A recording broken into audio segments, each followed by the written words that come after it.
sepuluhnya deh? Galeng gorengan. Yang perempuan apa usahanya deh? Apa? Aksesoris. Yang sebelahnya? Baju. Ya. Ada yang lain dari itu? Kira-kira usaha yang paling cepat untung, yang paling cepat PDP-nya apa? Cemilan, makanan. Kalau kita nggak punya brand, tinggal ambil brand orang, buat franchise. Kemudian, kalau nggak punya modal besar, jangan franchise besar. Franchise kamu berontak paksa saja dulu. Pernah lihat kalau berontak paksa cabang Andalas, katanya gitu ya. Franchise sate Madura aja dulu. Franchise sate Dangung aja dulu, sate Hen. Kecil-kecil modalnya. Nanti akan kita bagilah kalau itu. Nah, saya mohon maaf bagi yang non muslim. Kenapa saya pakai kata muslim? Karena pertama mayoritas kita muslim. Yang kedua, Islam benar-benar sangat perhatian pada aspek kaya. Kenapa? Karena 5 dari rukun Islam itu yang tidak butuh modal hanya satu, yaitu syahadat. Gitu? Untuk salat khusyuk butuh modal. Untuk puasa butuh modal. Untuk zakat apalagi. Untuk naik haji apalagi. Dan banyak perintah-perintah tentang kepedulian itu semuanya butuh uang. Saya melihara anak yatim butuh uang. Bersedekah butuh uang. Bayar zakat butuh uang. Ya. Peduli pada orang lain butuh uang semua. Yang pertama. Yang kedua, contoh yang paling real dari pengusaha itu juga ada dalam Islam. Dulu Rasulullah itu orang miskin atau orang kaya? Miskin apa kaya? Saya ingin yakinkan teman-teman terlebih dulu Rasulullah itu miskin apa kaya? Jadi kaya, ini miskin. Yang nyebut Rasulullah kaya apa alasannya? Silakan. Ya, karena dulu waktu beliau melamar istrinya si Khadijah dengan 100 unta merah. Mahamnya aja 100 unta merah. Oke. Yang nyebut miskin apa alasannya?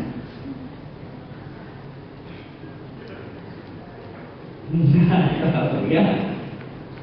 Baik, sekarang pertanyaan saya, kita ini sekarang mau jadi orang miskin atau orang kaya? Kalau kita mengatakan Nabi kita dulu miskin dan kita sekarang jadi orang kaya, maka berarti kita tidak bisa mencontoh. Kan begitu jadinya. Itu makanya banyak anak muda Islam tidak mengidolakan Rasulullah, tapi mengidolakan orang lain. Karena kita salah memahami sejarah. Saya ingin katakan kepada teman-teman, kalau kita pernah mendengar Nabi tidak makan 1 bulan, itu benar. Kalau kita pernah mendengar tidak memapul asap di rumahnya 1 purnama, itu benar. Kalau kita pernah mendengar perutnya didangkal dengan batu karena kelaparan, itu benar. Tapi pertanyaannya kapan? Itu terjadi ketika Nabi bersama pengikutnya diboikot oleh orang-orang kafir. Nggak boleh mensuplai logistik biar orang Islam nyerah, tinggalkan agamanya. Tapi ketika muda Nabi itu seorang pengusaha kaya raya. Bukti pertama saya ingin buktikan, Nabi mulai berusaha umur berapa yang kita tahu? Umur 9 tahun. Usaha pertamanya apa? Melihara domba. Pernah tahu berapa ekor domba yang dipelihara oleh Nabi ketika umur 9 tahun? Tidak kan? Nabi Muhammad itu usia 10 tahun itu sudah punya tabungan pribadi tidak kurang 2 miliar. Kalau uang sekarang, kira-kira orang kaya apa miskin? Punya uang 2 miliar, hasil keringat sendiri usia 10 tahun. Kita sekarang usianya sudah 16-17 tahun, uang tabungannya berapa? Juga? Terutama yang laki-laki, ada yang punya tabungan setara dengan Rasulullah? Enggak. Itu karena kita tidak melihat sejarah secara benar. Dari mana sumbernya? Saya bisa mengatakan uangnya lebih dari 2 miliar. Saya ingin sampaikan kepada teman-teman bahwa orang Arab itu kalau memelihara domba, kambing, itu tidak pernah 1-2 ekor. Mohon maaf, ada kita sudah pernah umroh atau haji? Belum semua ya, insya Allah tahun depan bisa umroh bareng pengusaha muda Sumatera Barat. Insya Allah buat sama saya nanti. Kita buat bareng programnya. Kalau perlu kajian entrepreneurship nanti di depan Ka'bah kita buat, ya, di depan Ka'bah. Kalau kita jalan dari Mekah ke Madinah, karena alhamdulillah saya sudah bolak-balik di situ diizinkan Allah di setiap musim, itu kita akan lihat kiri kanan jalan itu hamparan bebatuan padang pasir yang dikapling-kapling oleh warga Arab. Itu paling rendah satu kapling 20 hektar, 50 hektar, dan 100 hektar, miliknya satu orang. Kira-kira kalau pelihara domba di lahan seluas itu dombanya berapa ekor? Ya. Jarang orang Arab yang punya domba kurang dari 1000 ekor. Karena dikaplingkan aja nggak usah pelihara. Karena domba itu hanya makan di batu-batu yang ada lumut, ngumpul-ngumpul aja di situ. Jadi dulu Nabi itu sama dengan orang Minang, dia nggak punya, tapi dia menjadi pengelola domba orang lain. Yang induk domba saja yang dia pelihara tidak kurang 1000 ekor. Nah, kalau 1000 ekor induknya kira-kira anaknya setahun berapa ekor? Kita lihat kambing itu beranaknya sekali berapa bulan? Sekali 6 bulan. Sekali beranak berapa ekor? Rata-rata 2. Berarti satu induk anaknya setahun berapa? 4. Kalau sistemnya bagi 2, berapa punya kambing? 2. Kalau induknya 1000, 2000. Kambing dipelihara setahun, setelah itu bisa untuk akikah atau kurban, berapa harga satu ekor? Ada yang kurang 1 juta? Anggap rata-rata 1 juta. Kalau 2000 ekor? 2000 juta. Besar amat ya. 2000 juta. Itulah uang Rasulullah baru ketika usia 10 tahun. Karena dia sudah punya domba pribadi, hasil bagi hasil dengan pemiliknya tidak kurang 2000 ekor. Itu fakta pertama. Gitu ya. Fakta kedua, Nabi menikah usia 25 tahun. Tolong yang laki-laki yang masih muda rencana maksimal menikah 25. Lewat dari itu ingkari sunnah kalau orang Islam. 25. Karena Nabi menikah 25. Apa maharnya? Benar yang disampaikan teman kita tadi, itu 100 ekor onta merah. Sahabat pengusaha muda, onta merah itu dulu zaman Nabi kendaraan terbaik. Tidak ada yang lebih baik dari itu kendaraan untuk jalan bagi pengusaha atau anak raja atau pun raja. Kendaraan terbaik waktu itu baru hanya onta merah. Kalau sekarang bayangkan bupati kendaraannya apa? Paling rendah itu Fortuner, Pajero, gitu, Camry, Alfa, di atasnya lagi. Pengusaha kendaraannya apa? Ya jangan tanya pengusaha apa lagi. Gitu. Saya pernah ngisi motivasi di rumah pedagang ikan asin di Kota Padang. Kira-kira terbayang oleh teman-teman kalau usahanya ikan asin, rumahnya seperti apa? Bau ikan asin. Ternyata tidak ada sedikit pun bau ikan asin dan tidak nampak seperti rumah tukang ikan asin. Rumahnya lebih besar daripada rumah wali Kota Padang. Di depan rumah ada 4 mobil mewah. Di dalam aulanya itu seperti lapangan bulu tangkis, penuh dengan kursi sehingga bisa acara arisan pedagang di dalam rumahnya semua.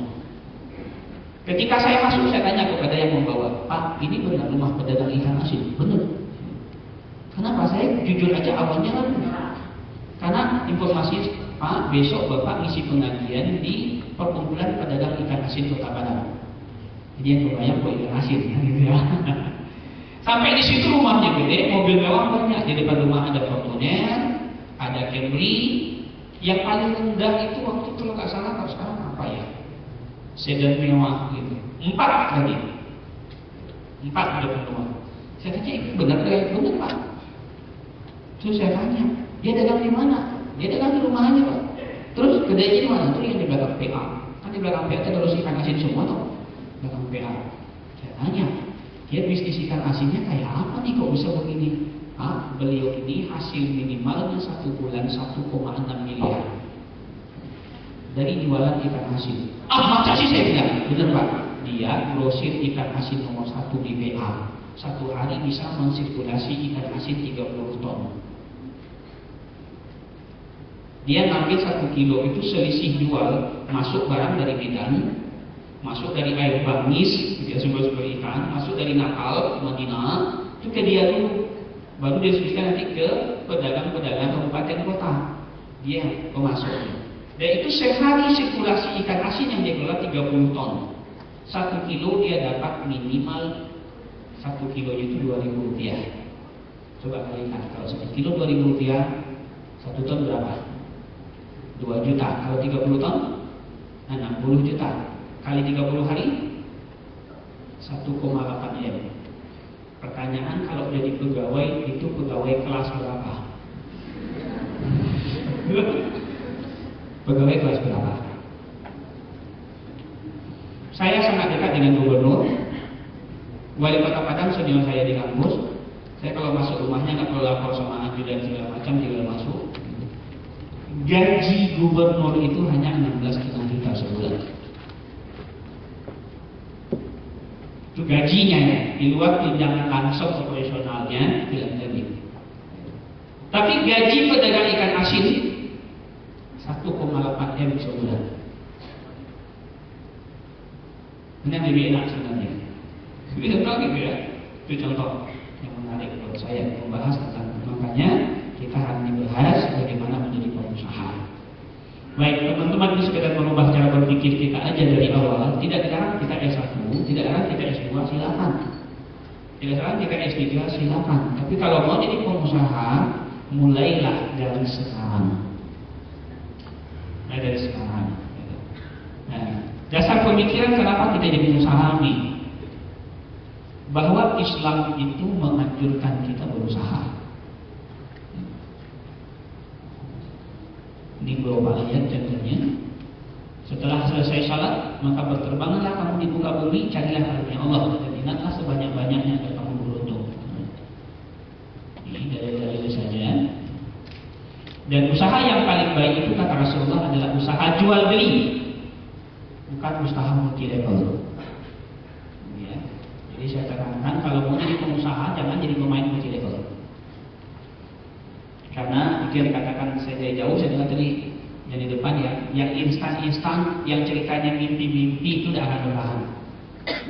Yang investasi udah, kamu punya uang sekarang sama saya dapat 10% sebulan, itu nggak akan bertahan. Udah kamu ini aja cari 3 orang, kamu bisa pensiun ini, itu nggak benar, gitu ya. Kalau mau jadi pengusaha, usahanya real, jual beli.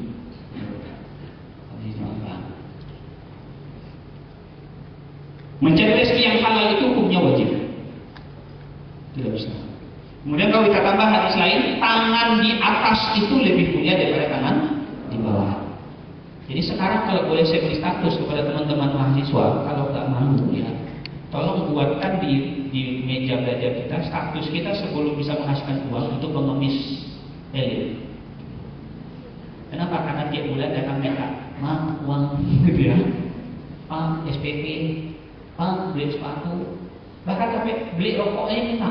Apalagi kalau beli rokok ini, maaf ya, secara nggak sadar kita menghisap keringat orang tua kita, darah orang tua kita, air mata orang tua kita, kan gitu. Dia yang kerja di kampung, dia capek-capek berhujan berpanas, kita tinggal pulang ambil uang, ambil jatah balik ke Padang, kita koyak-koyak merokok macam-macam. Bayangin coba. Jadi kita hampir terselubung untuk orang tua kita. Makanya status paling hebatnya itu kalau boleh dikatakan paling tidak pengemis elit. Tiap bulan pulang ada SMS, "Uang saya habis, Mas, tolong dong kirimin," kan gitu ya. Mau sampai berapa lama? Gitu. Kenapa? Karena untuk anak laki-laki kewajiban orang tua yang wajib orang tua menanggung hanya sampai balik. Setelah dia balik, itu harus berpikir sendiri. Itu makanya di negara non-muslim saja seperti Australia, anak laki-laki kalau usianya sudah balik tidak boleh lagi bersama orang tuanya. Harus keluar rumah, harus mandiri. Kalau enggak, negara yang nanggung sampai dia mandiri. Nggak boleh. Tapi kita orang Islam manja-manja sama orang tua. Nah, ini fakta. Kalau kita berpikir dari sekarang masih mau melamar kerja, jangan. Saya sudah sangat banyak menemukan orang-orang yang menangis lamaran tolak begitu banyak, sudah sangat banyak, nggak 1 2. Kenapa? Karena dulu saya pernah bergerak di bidang outsourcing, penerimaan pegawai. Semen Padang pernah saya ikut, PLN pernah saya ikut, BRI pernah saya ikut. Atau sekarang misalnya lowongan kerja hanya untuk 200.000 yang daftar CPNS sampai kemarin lebih kurang 2.200.000 orang. Mau dibawa kemana? Ya. PLN terima hanya 56 orang, yang masukin lamaran 12.860 orang. Sisanya mau kemana? Mau kemana? Itu fenomena. Atau fakta nanti pertumbuhan penduduk. Sekarang saja sensus terakhir di tahun 2014 ini, itu penduduk bumi sudah mencapai 7,1 miliar. Dan diprediksi 2020 paling lama paling tidak 8 miliar. Kalau semua berpikir mencari kerja, kira-kira kerjaannya seperti apa? Di mana lapangan kerjanya? Sebanyak itu. Kalaupun ada, berapa penghasilannya? Adik-adik boleh nanti pulang dari sini coba buka Google, ketik upah minimum provinsi di Indonesia. Sumatera Barat upah minimum provinsinya baru Rp1.450.000 per bulan. Jawa lebih rendah, ada yang upah minimum provinsinya hanya Rp1.050.000 per bulan. Jawa Tengah atau Jawa Barat itu hanya 1,1 juta per bulan. Jadi kalau kita bekerja itulah pendapatan. Ya, makanya kalau orang bekerja itu pergi pagi pulang petang, penghasilan pas-pasan. Tidak akan ini. Karena itu standar. Ini fakta pertama. Fakta kedua, ke depan orang tidak banyak butuh orang. Perusahaan tidak banyak butuh orang. Yang lebih banyak dibutuhkan teknologi. Kan sampai pesawat tempur aja sekarang pakai tanpa awak. Mazda ketika dia bangkrut, dia PHK 10.000 pegawai, kemudian dia seleksi hanya 100 orang yang punya kemampuan IT. 10.000 yang di PHK ada diganti dengan 100 orang yang ahli dengan IT. Maka ke depan kira-kira kalau mencari kerja bertambah banyak orang atau bertambah banyak teknologi yang dibutuhkan? Teknologi, komputerisasi. Saya masuk ke sebuah pabrik sawit di Pasaman Barat, karena kebetulan orang tua saya orang perkebunan, masuk. Itu satu orang bisa mengoperasikan sirkulasi sawit mulai masuk dari loading sampai masak, sampai nanti terkena, sampai terjadi hanya dengan satu orang. Dia duduk di sebuah ruangan yang semuanya ada tombol. Ada tombol. Begitu sawit masuk ke loading penampungan, itu yang ngatur tombol semua. Dia nggak perlu orang lagi. Padahal kalau diganti dengan tenaga manusia, sirkulasi itu paling tidak butuh pegawai satu hari 80 orang. Tapi sekarang dia cukup kerja di dalam sebuah kamar, dikontrol semua pakai CCTV, dia tinggal tekan maunya apa.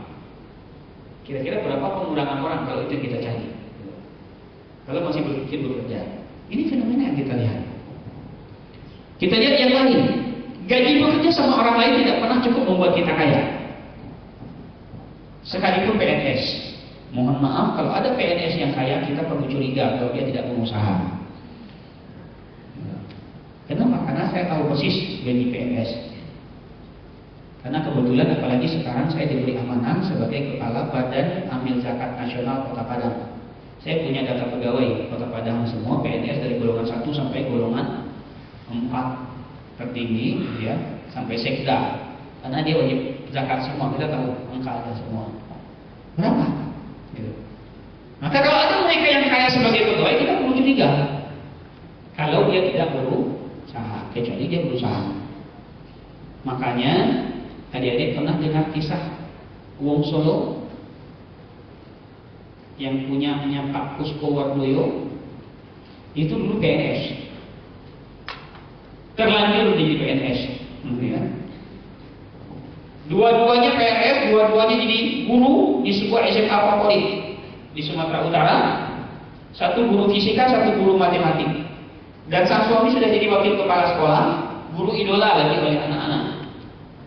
Tapi ketika dia mendapatkan pelatihan entrepreneurship, dia putuskan dua-duanya berhenti jadi guru, pensiun muda.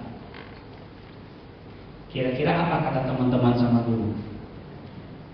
Apa kata kepala sekolahnya?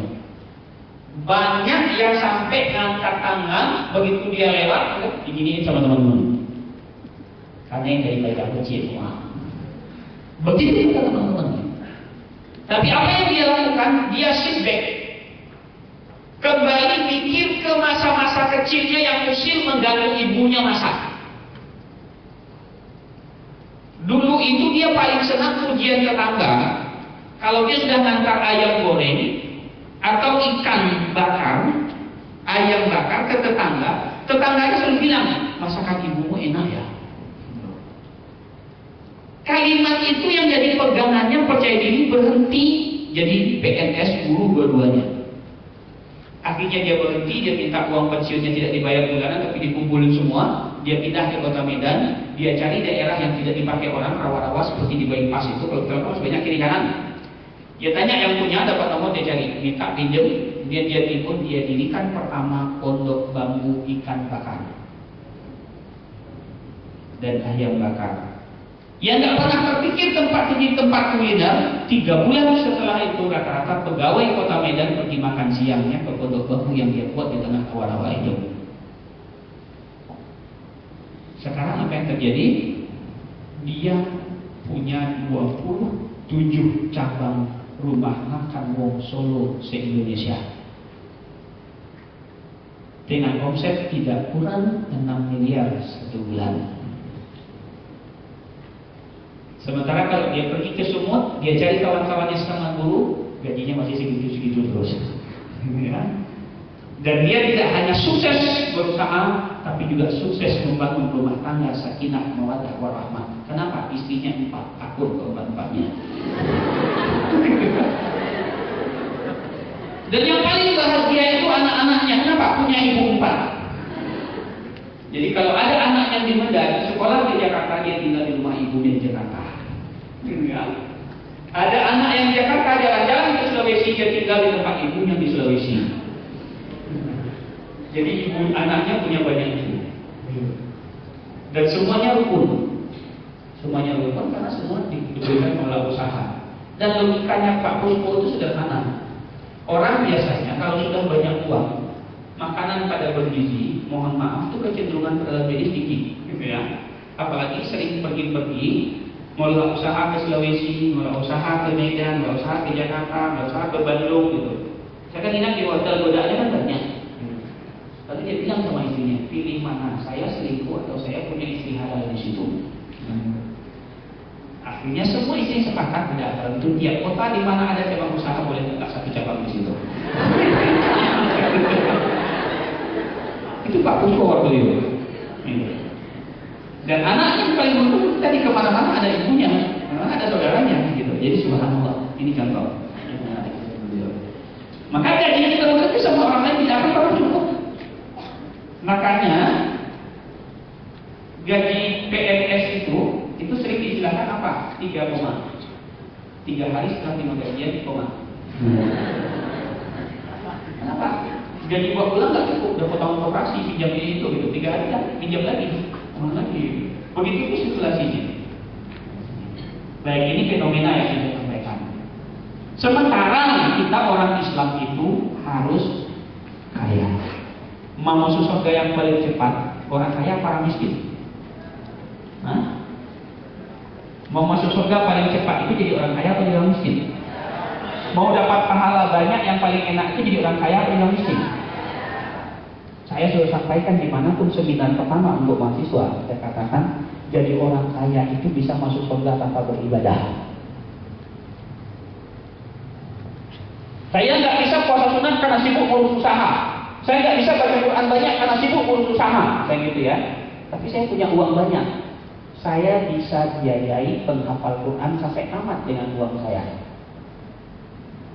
Itu contoh.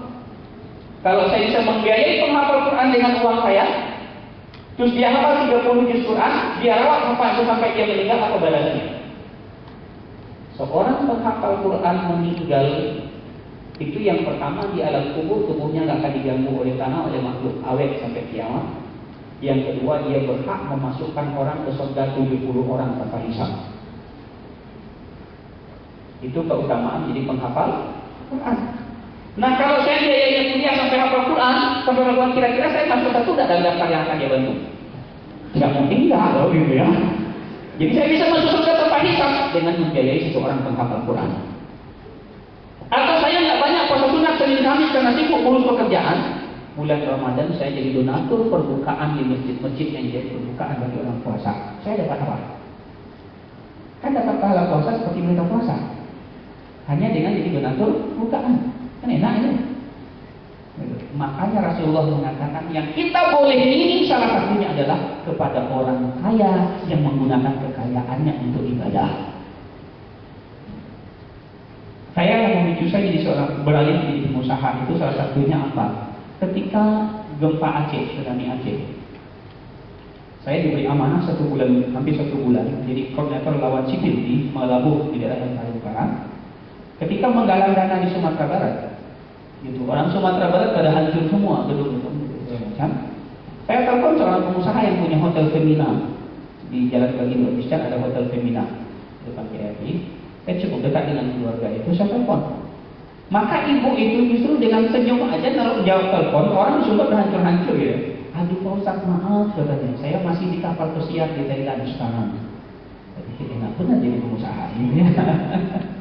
Jadi ibu nggak tahu tempat, enggak Pak, saya justru tahu jadi berita TV Thailand tadi. Nah yang gitu ya. Pulang dia katanya gimana Bu, saya nggak merasa itu Pak. Nah gitu. Karena dia sedang asik di kapal pesiar bersama rekan-rekan pengusahanya. Kayak apa Titanic dulu lah gitu. Wah tidak benar ya jadi pengusaha gitu. Dia tiap tahun bisa haji, bisa umroh bareng sama cucu-cucunya, gitu. Sementara usahanya jalan. Saya katakan, gimana ibu kontrol? Lah kan ada sistem Pak Ustaz. Kan ada direktur saya tinggal evaluasi ke direktur. Kalau keuangan saya tinggal minta laporan keuangan. Gitu. Jadi saya mau tidur mau apa, uang bisa mengalir. Gitu. Kan mereka udah jadi nyawa. Nah, enak benar sebenarnya. Ini contoh. Kewajiban zakat, naik haji, melihara anak yatim, membantu fakir miskin, bangun masjid yang indah, misalnya. Mau kurban tiap tahun, mau memperbanyak sedekah dan infak, mau modali perjuangan dakwah kayak Usama bin Laden yang ditakuti Amerika. Karena dia jadi donatur dakwah, setiap bulan tidak kurang 50 triliun uang kita. Gitu, 1 bulan mendanai dakwah di ini. Maka mau pilih jalan hidup yang mana kita dan sekarang? Ayahnya masih terlalu muda, masih umur muda ya. Pilihan kita mencari uang itu hanya ada 4 pilihan menurut Robert Kiyosaki dalam bukunya Cash Flow Quadrant. Pernah baca? Bagusnya baca dari sekarang. Setelah itu lanjutkan ke buku keduanya, judulnya The Rich Dad or The Poor Dad. Mau jadi ayah kaya atau jadi ayah miskin? Ini ya. Untuk anak-anak kita lanjutkan. Maka segeralah siapkan keterampilan wirausaha atau tetap jadi orang gajian. Dan baru bersiap berwirausaha setelah pensiun atau setelah terdepak dari orang gajian karena PHK. Pilih mana? Dari sekarang ada keturunan. Oke. Inilah cara kita mencari hasil kekayaan. Anda mau jadi mana? Pilihan pertama pegawai. Oke. Pilihan kedua self-employed, pekerja lepas. Mau jadi apa? Butuh ilmu dulu. Misalnya kita jadi konsultan, kita jadi notaris, jadi advokat, gitu ya. Kan butuh ilmu dulu. Coba lihat misalnya Robert Sitompul, gitu ya. Siapa lagi? Yang si Poltak Raja Minyak. Nanti filmnya itu kan pengacara, Bude gitu. Atau sekarang Elsa Farid yang sering muncul membela orang-orang kaya. Gitu. Itu kan butuh skill dulu. Atau mau jadi pemilik usaha, butuh modal. Kan itu yang sering datang. Mau sih Pak usaha tapi nggak punya modal, gitu. Saya berani katakan pada teman-teman, modal pertama jadi pengusaha bukan uang. Ya. Modal pertama jadi pengusaha bukan uang, tapi modal pertama jadi pengusaha adalah kemauan.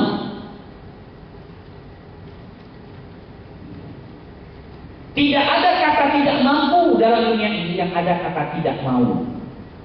Tolong jangan baik-baik. Saya nggak punya pengalaman Pak, pengalaman bisa dipelajari. Saya nggak punya modal Pak, uang di bank numpuk. Ya. Kalau bank bisa percaya kita, bank nganterin uang. Saya minggu kemarin masih ngetes cash orang bank, gitu ya. Dulu pertama saya mulai usaha itu untuk meyakinkan pihak leasing saja, itu susahnya minta ampun. Minta ampun. Kita yang harus bolak-balik ke kantornya, lengkapi syarat banyak amat, surveinya begini begitu, gitu, baru dapat. Tapi sekarang ketika saya mau butuh uang di bank atau butuh beli kendaraan baru, saya tidak perlu lagi ke bank, tidak perlu lagi ke leasing, tidak perlu di kantor mereka. Saya tinggal telepon. Saya mau nambah mobil, yang datang leasingnya. Kemarin saya tanya, Anda butuh ini lagi? Iya Pak, gini. Kalau saya nggak kasih gimana? Ngapain saya dipersulit lagi gitu? Bukan Anda aja banknya ini. Gimana Pak kalau gitu banknya? Saya sama bos. Telepon Pak, semua dari NTC, tinggal jemput. Terus saya gitu. Karena dia udah ngeliat cash flow kita berjalan. Jadi kalau awalnya kita pengen ngasih bank, kalau itu udah berjalan, bank yang datang nawarin uang, mau dipakai berapa dikasih. Maka mulai dengan kemauan, insya Allah selesai. Mau jadi investor, ya kita perlu punya modal untuk usaha aja. Maka pilihan pertama kita bisa jadi mulai bisnis dari yang kecil-kecil tidak punya modal, gitu ya. Dan kalau Anda mau mulai bisnis yang kecil-kecil tidak punya modal, atau bisnis besar tidak punya modal, maka pilihan pertama jadilah orang marketing. Kadang tidak pernah rugi itu adalah orang marketing. Kadang kita hanya rugi waktu.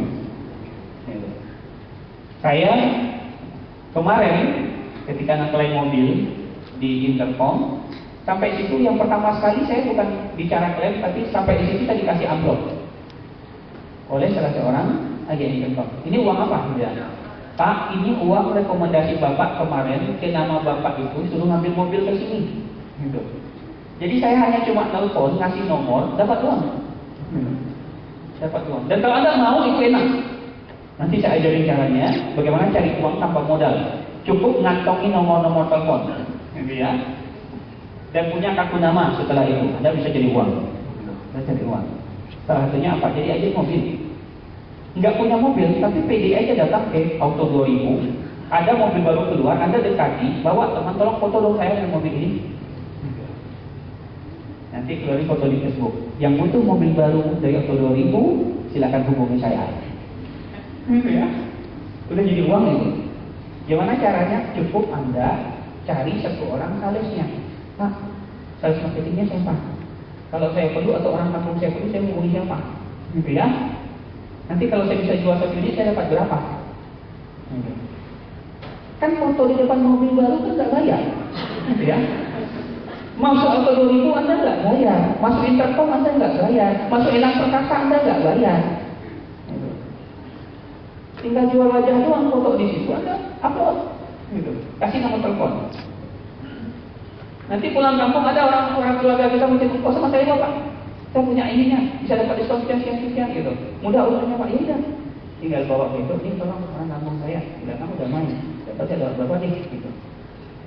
Dan satu unit bisa 2 juta, 2,5 juta, gitu ya. Tidak punya modal kan? Ini contoh sederhana.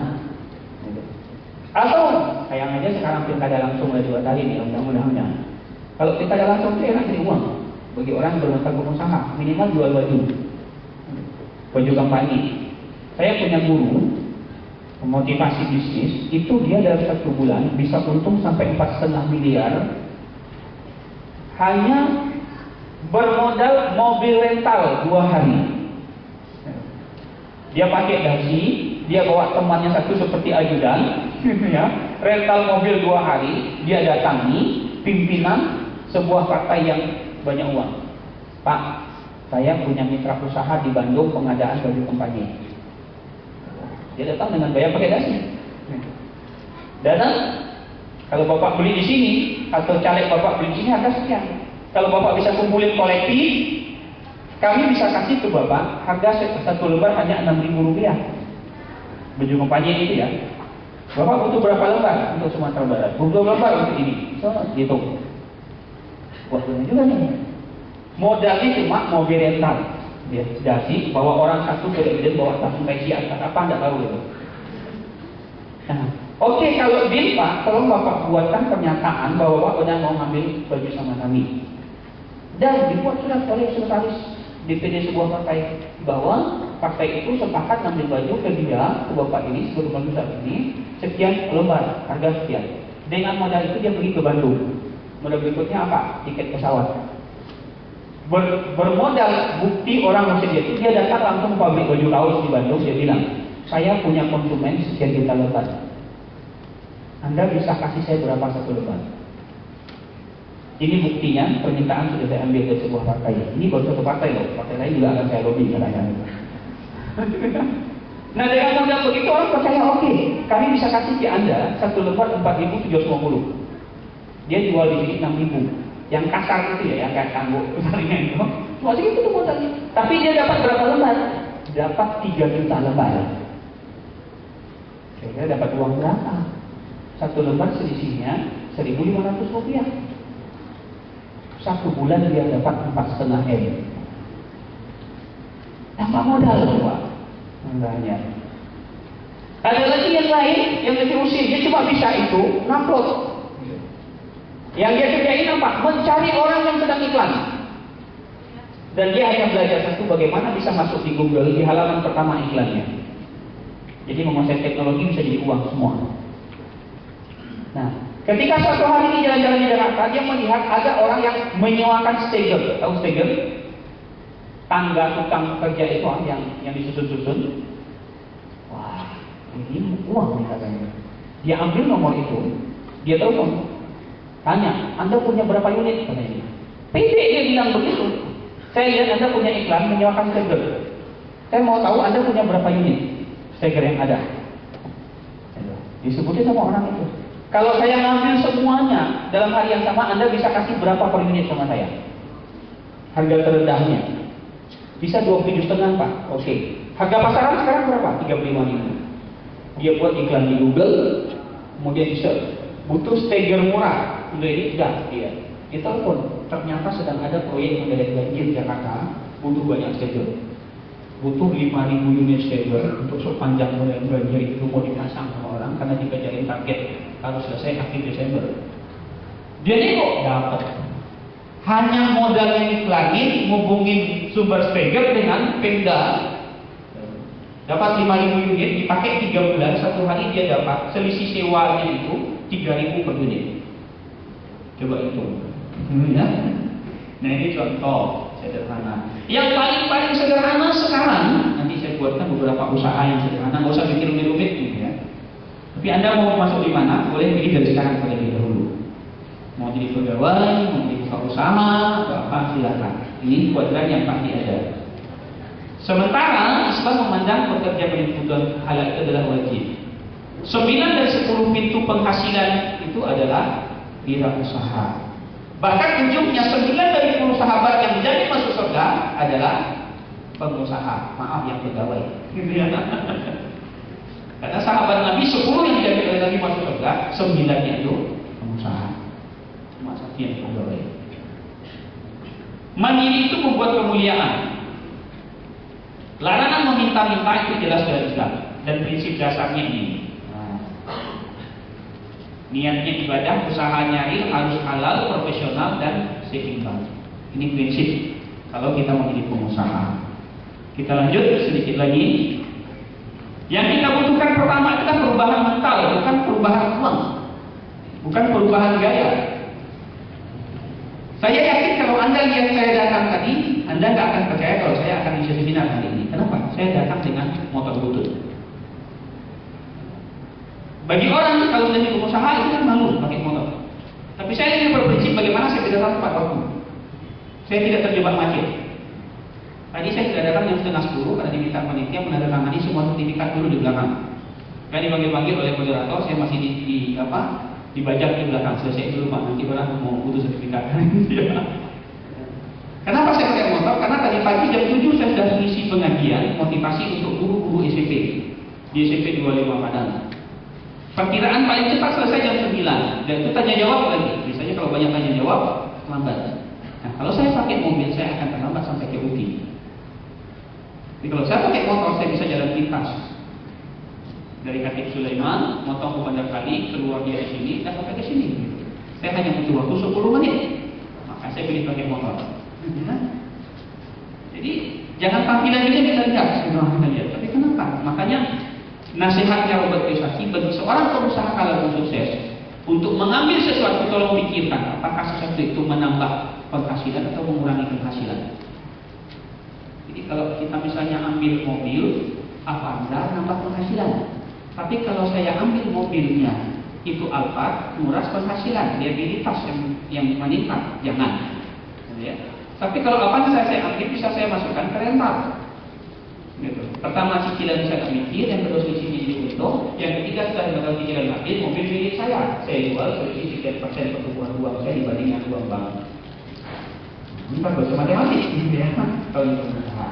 Baik, berani, bekerja keras, tekun, fokus, dan kreatif. Ini pengusaha.